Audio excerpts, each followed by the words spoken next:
Hello, hello. How's everybody doing? Welcome to my little test.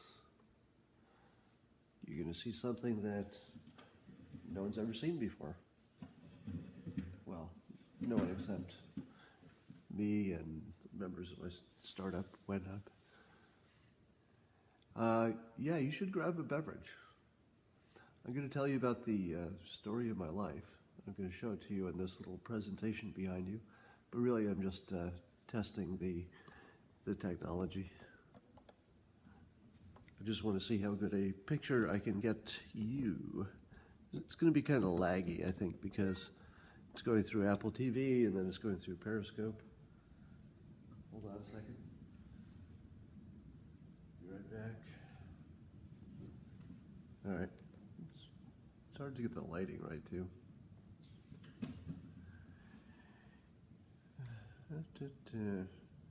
All right, I just realized that shoot up some pot. So what you're going to see here is a what we call a WenCast. This is made with the WenHub software at wenhub.com. That's my startup.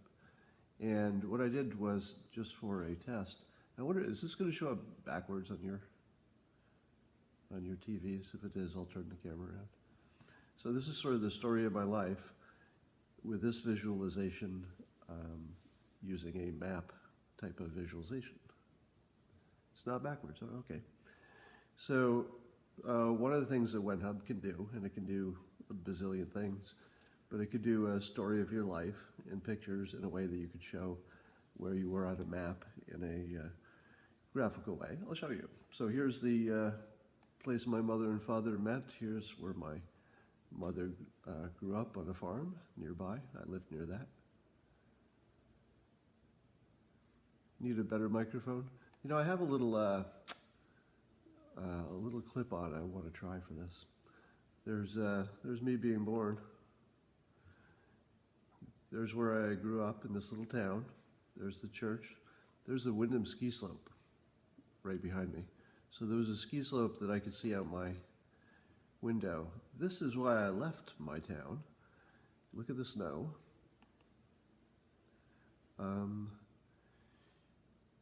This is my siblings getting some presents. This is when a flood tore through our town. This is where my dad worked, at that post office. All right, this is us as little kids. This is school I went to school at. My parents went to the same school. There were 40 people in my graduating class. Little sister, dad, family. So this is a series of pictures behind each of these pictures. So if I wanted to show a different visualization of this, you could see a full slideshow that would show all the subsidiary pictures for each of these years. So let me tell you a little story about, let's see, this television. So this was the present that my brother and I got for Christmas, whatever year this was, when I was age 11. And it was a little black and white TV. I think it was made by Sears or somebody, with rabbit ears. And we only got one network well. I think it was NBC maybe. And CBS a little bit, and ABC not at all. And that's all there was. So I would try to watch this little black and white TV, but it also had it had a bad horizontal control. So the picture kept going, up and down. So every second or so it would go whoop, whoop, and it didn't matter what show you were on or what you did with the rabbit ears, it would just do that. So the little string, or the small rope that you see here, is what I would tie around the knob. There was a little horizontal control on the side, and I would tie it around there so that I was holding both ends from a distance, and I would use that to keep the horizontal frame from across the room to watch the one channel that didn't have a show on it that I wanted to watch. Oh, things were tough back in the snow. All right, so this is me with glasses when I realized I probably wasn't going to play in the NBA, Hey, there's my first motorcycle. So look at me, a biker in my 150cc Bridgestone. You don't even know what that is. My hair started to get a little bit longer. I'm, I'm the one in the back. That's my brother in the front. This is me, full Tom Petty. This is me in the basement of my home. So notice that the map changes every time the slide changes, because it's got well, these are all in the same location. But when it changes, you'll see it flip over to California.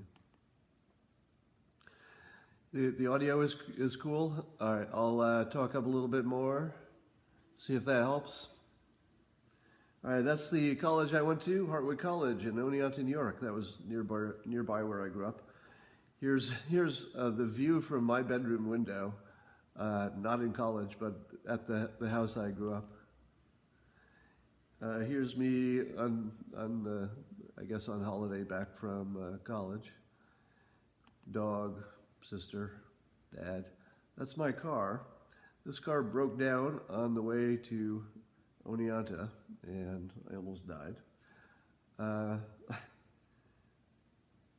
I graduated summa cum laude, actually. That was incorrect, because on the last day my grades went up to summa. Oops, more of that. Oh, you see this house? So when I moved to San Francisco, you're being subjected to something called a WenCast. My startup, WenHub, makes this, and this is just one small thing it does. So what you're seeing would be very non-representative of all the things it could do. It just does this particular thing well for like a biography of your life. So what you're seeing is a biography of my life. So when I came to San Francisco, this is a true story, I hunted down this house. You know, I looked all over until I figured out where it was so I could take a picture of it. And this will be a real trivia question. Is there anybody who recognizes that house from a television show? It's in San Francisco. Does anybody remember that from an old television show? No, not Full House. It's even more prophetic than that. Keep in mind that I am 21 years old when I take this picture, I think. No, it was the Ted Knight show. Yes, I forget what it was called. Yeah, what was the Ted Knight show? With Jimmy J. Bullock, exactly. And he was a cartoonist living in the Bay Area, and he drew a cartoon called Cosmic Cow. Too Close for Comfort, exactly. Ted Knight, Too Close for Comfort. So keep in mind, I'm 21 years old, and this is, more than 10 years later was when I became a cartoonist. So this wasn't even, a remote possibility. It seemed to be at that time. But I decided that that's what I wanted. I wanted to be able to work from home like Ted Knight in the TV show Too Close for Comfort. And that's what I ended up doing years later. All right, let's continue. That's the first job I had in San Francisco. I was a bank teller at 1 Sansom Street for Crocker Bank. I got robbed twice at gunpoint. True story. Here I put, this is actually my bank balance from those days. I saved my check statements because I wanted to someday look back and see how little I made. Because I was optimistic in those days. This was 1980. So I was optimistic that someday I would have a lot of money, and it would be funny to go back and look at how little I had when I was just starting out. So that's all right. So you can see on the map that every time the slide advances to a new location, you'll see that change. Here was my career at Pacific Bell. This is San Ramon, California. I worked in, let's see, I think I worked in, a little backwards, I think it was right over there. So I was in that wing. The thing's about 1/4 mile long. My cubicle there was cubicle 4S950. It was a good company to work for because you didn't have to work very hard to be paid well.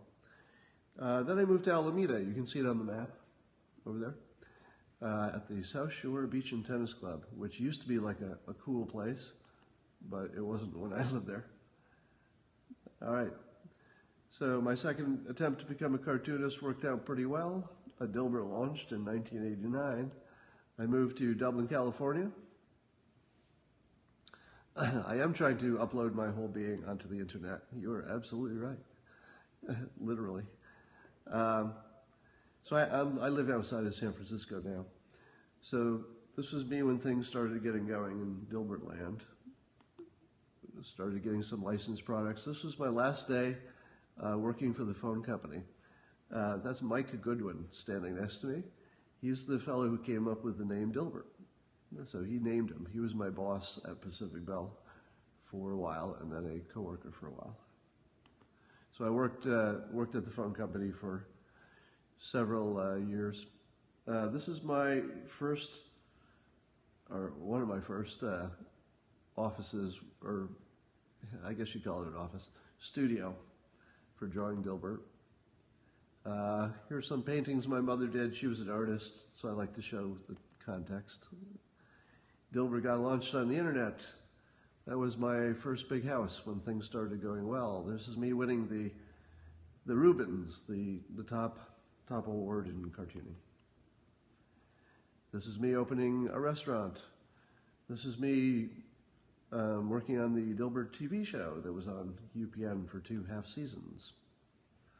This is me opening a second restaurant locally. This is me moving into a condo with my then wife, Shelley, and I had my own condo nearby, which uses my office, while preparing to build my own home. Before that, I was at these apartments. I had a problem with my voice that lasted 3.5 years. I couldn't speak. The way I'm speaking to you now, I couldn't do anything like that for 3.5 years. Through a rare condition, that's another story, but it did get fixed through a experimental surgery that I searched the world to find. Then started building the Pleasanton house. Then launched Calendar Tree, the precursor to WenHub, that is still up and running. And what it does is helps people create and share schedules. WenHub does all of that, but it does it in a visual way, including some of the stuff you're seeing here, but lots of other ways as well. So then we come to WenHub Studio. So if you wanted to take a look at this, you could go to wenhub.com. It's still in beta, but it's free and it's open, and all the features are active. You can do everything with it that you would ever need to do. Oh, you know what? That's exactly what I should do. I should build one of these for the story of my voice. That is exactly what I should do. Because people ask that all the time. The hardest part about that was reconstructing it myself. Because I actually have to go back and read old interviews to figure out when I did stuff. Because I don't really write down what I'm doing when I'm doing it. If I don't tell somebody at the time, it's hard to reconstruct it. So now we also have the WenHub app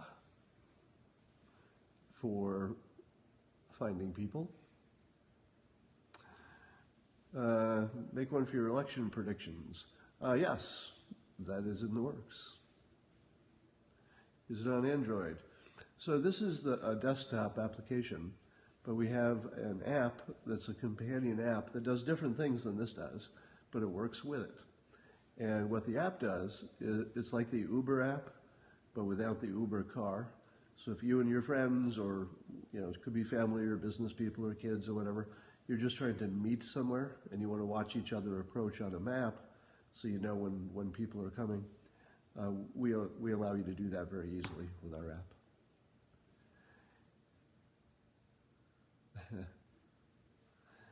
How long has the app been in development? The app part of it, maybe a year and a half. The larger part of it that you see behind me, that's been close to more than 2 years, I guess. And you could count the calendar tree precursor to that as another year and a half, I suppose.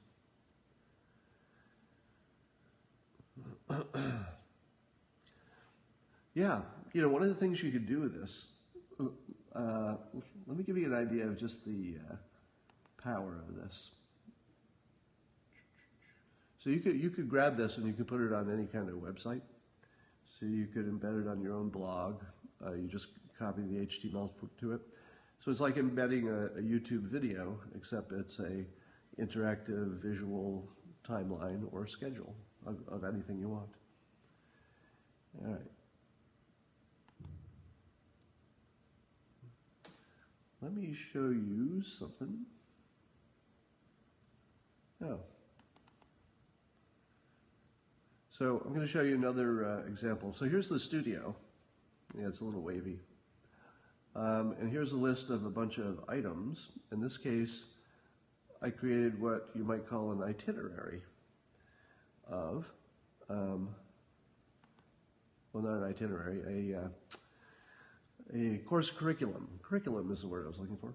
So if you were going to build a class and you knew that you were going to do a topic on each week or day or whatever, you could just put it into the software, share it with people, they could put it on their calendars, they could see it visually. And let me show you an example of seeing it visually.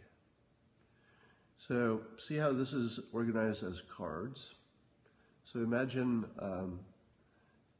each of these cards is a little set of information that could include video or photos or links or text, anything you want.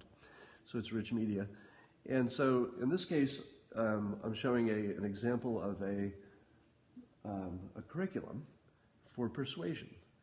In other words, if you were to read these books in roughly the timing that I suggest, in this case I just randomly picked one per month, and you did it in the order shown at the end of it, I could say, for example, that I certify you to be I don't know, an apprentice persuader. You wouldn't be a master persuader just reading books. But you would certainly have a superpower compared to other people. Now imagine if people like Warren Buffett created their own curriculum like this. And they can share it as easily as just knowing your email address, right? So that's all you need. We do sharing just like Google Docs does. So if you use any of the Google Docs, it's the same process. And you can put these on websites and you can embed them on things and you can add them to your calendar. If you add them to your calendar, it's only going to take the text parts, but you can sync to a calendar so your calendar always stays updated with at least the text and the links and stuff. You'll sell it to government and colleges. Yeah, the government and colleges are the two hardest markets you'd ever want to break into because they have the least amount of money and they're not really the most forward thinking sometimes. So, okay, so here's where I was going with this. So since this is an open platform that anybody can not only add to it and create different visualizations through our API, but they can create their own courses and share them, but they can also borrow other people's parts and make their own. So for example, if I share this with you, you could very easily delete several of these books, add in a couple that you think are better choices, and then republish it as your course on persuasion. And over time, that would allow courses to actually evolve. Because if you imagine there's a market for these courses, then there would also be an economic incentive for somebody to have the best ones of these. Now, the way that I've set these up is, you see these little links that say buy now? Let's go to this one. So that's actually an Amazon affiliate link. So if you were to click on that, you would go to Amazon and you could just have your normal Amazon experience. But because Amazon allows me to create special links that allow me to actually get paid if somebody follows this link and buys a book at the end of it. So Amazon keeps track of where the traffic came from And if it sees one of these special links, it says, oh, that belongs to this person, we'll give them a few pennies if the person buys this book. So you could publish a webcast using our software, wenhub.com, and you could publish it on your website. You can distribute it in all social media. You can embed it right in Facebook, so it can be part of your Facebook feed, just like a YouTube video would. And if people see it and click on it, then you get money for those links if you set it up that way as an Amazon affiliate link. Yeah, Talib would make a great course. So we've created somewhat accidentally, and this is not what we created it for. It's just one of the many things it can do. You could use it to create these class curriculums for anything from grade school to anything else. Imagine your kids' teachers had this, right? And each of them had. Let me go back to the studio here. And each of them had a curriculum. So first of all, if there's a substitute, the substitute you just share this with them. They go, oh, here's all the stuff for that day, so that's easy. If somebody misses a class, all the class stuff is right in one place. They know what the lesson was. Maybe there's a video of some past class and related resources and stuff. And then if your kid has several teachers, we also stream these together. So you could have all of your teachers share them with the kids, and the kids will share them also with the parents. And then we could stream them together so that you would see only the classes that your kid is in, and you wouldn't see anything else. And you could add it to your calendar. It could stay synced if you wanted it to. So you could see it like this just by clicking the link on your calendar, or you could just see the text on your calendar in the normal way with your normal calendar. And that's just some of the stuff we do, by the way. So we also obviously would do schedules for sports teams. You could do anything from a recipe to a fitness schedule. Oh, here's one of the things we're going to do. If there's anybody out there who's a fitness expert and would like to publish for your own promotional purposes a schedule of a suggested training schedule for the coming year, let's say, you could use the WenHub software, wenhub.com. It's all free. Just make it and just let me know, and I'll publish it on my blog as an example of something the software does. And then people could see it, and if they download it and share it, they would see whatever little commercial you built into it for yourself. But it would be a training schedule that the world would have access to, and it would forever be, linked back to you. So no matter how much it was shared, people would have links back to you where it came from. So this is talking about my startup, wenhub.com. It's in beta now, but you can go check it out and make these things we call wencasts. So here's an example. What you see behind me is an example of a wencast of a college curriculum that's, in this case, one book per month. Just read these books. But look at all the different ways that we can visualize this. I can change the visualization. So depending on what kind of data I have, as long as it's anything happening over time, one of these visualizations would work pretty well. Yeah, so you could add data graphs as part of it, any kind of slideshow or movies or timelines, etc. So you can see where there are hotspots around the world. And then there was, all right, so not every visualization works for every kind of data, so this particular one only works the way it was. Let me show you another one. Oh, here's a good one. I'm working on a book. Here's actually a real one in practice.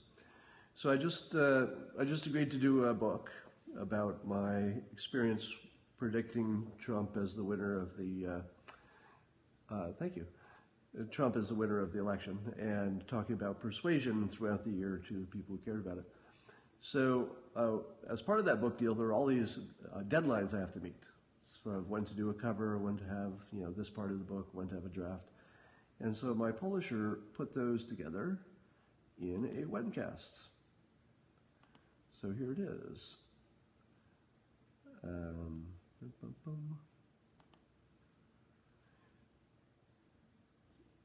So here, I'll make it big so you can see it.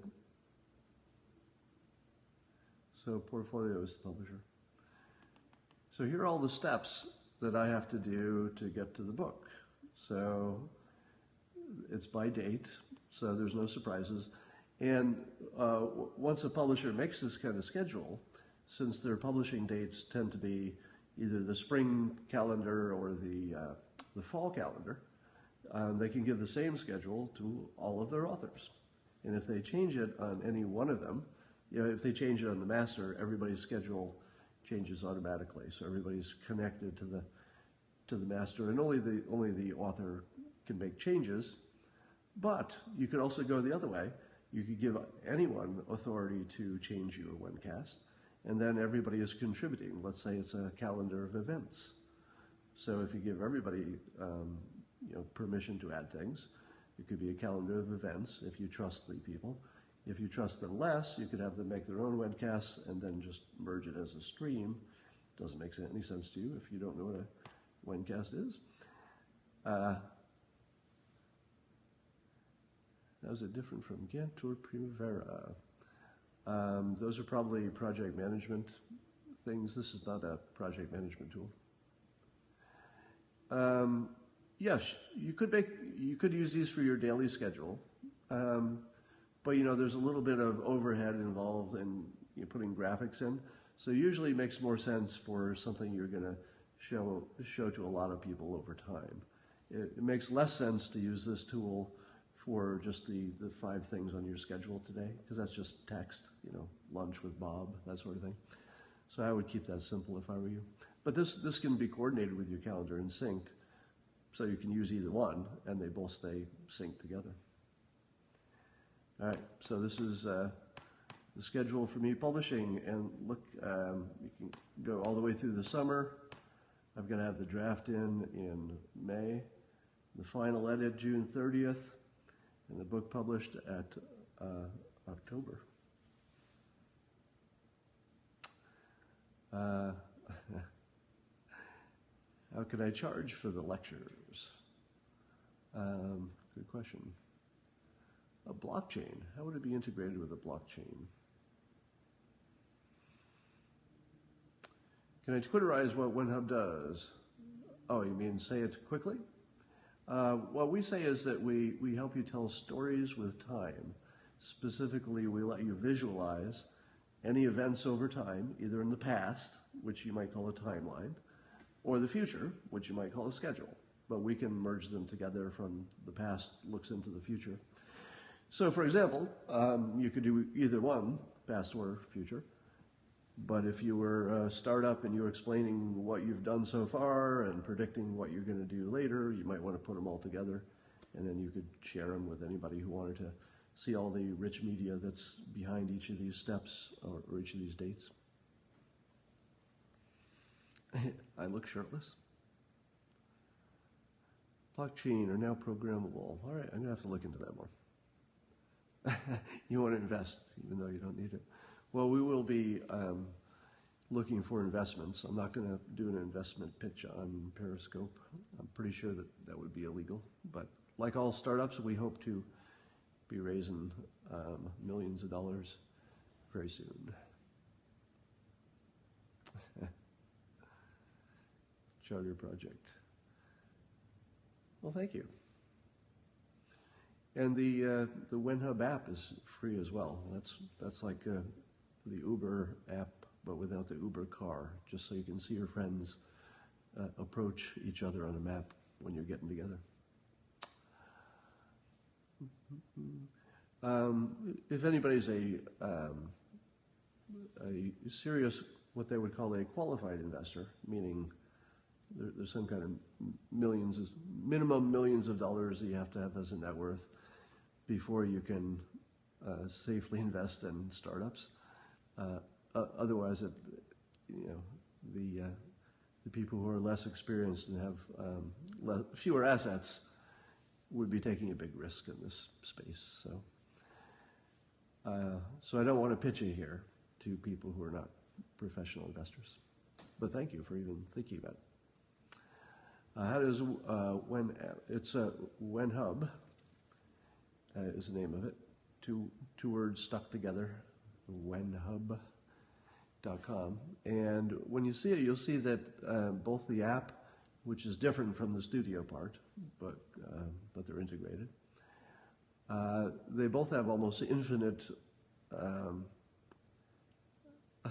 They have almost infinite room to grow in terms of features and API connections, etc.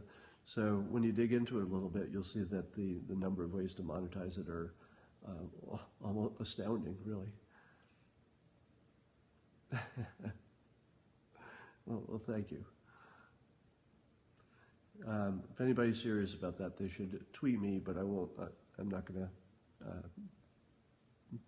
talk funding on Periscope. All right. History capsule. Yeah, this would be perfect for history. So imagine how much more fun it would be to look at history this way. So you could have one history of Europe on one of these whencasts, as we call it, you know, a timeline with rich media and video and pictures where you have it.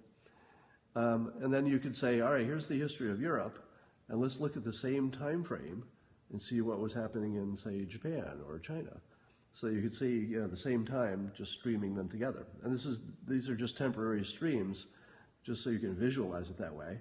And then you could take out one country and add in another, and you'd see what type of civilization was happening where at the same time, and you'd be able to do this interactively. Is this solving a pain you have? What? Why not time bump?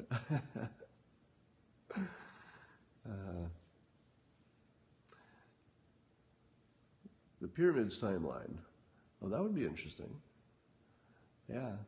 So if I asked you what was happening at the same time as the pyramids, like, you know, what was Europe doing when the pyramids were being built? I'm not sure I could answer that question. I mean, I guess there wasn't much going on.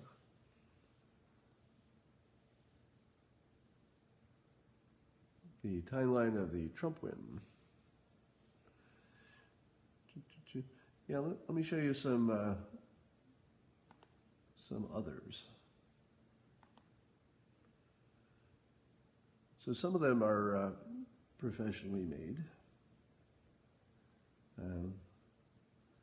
So here's let's say you wanted to do a little travel webcast.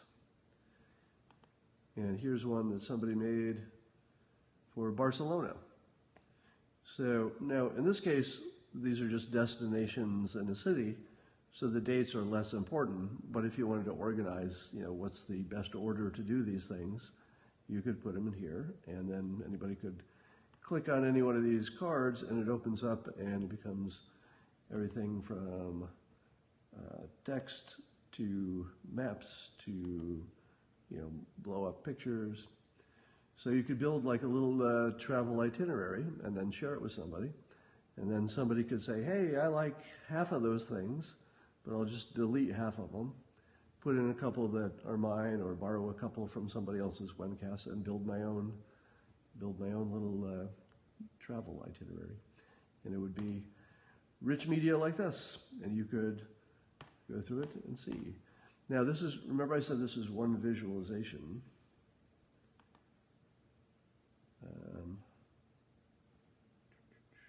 Some of these have different visualizations. Sorry, I'm lost on my own.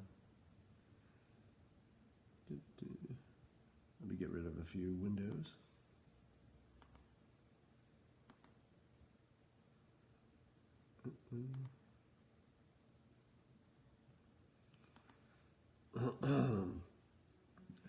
All right, so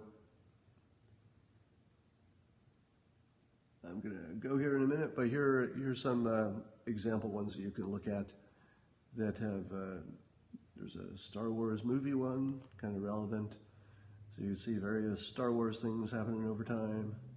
So these are ones made by professionals.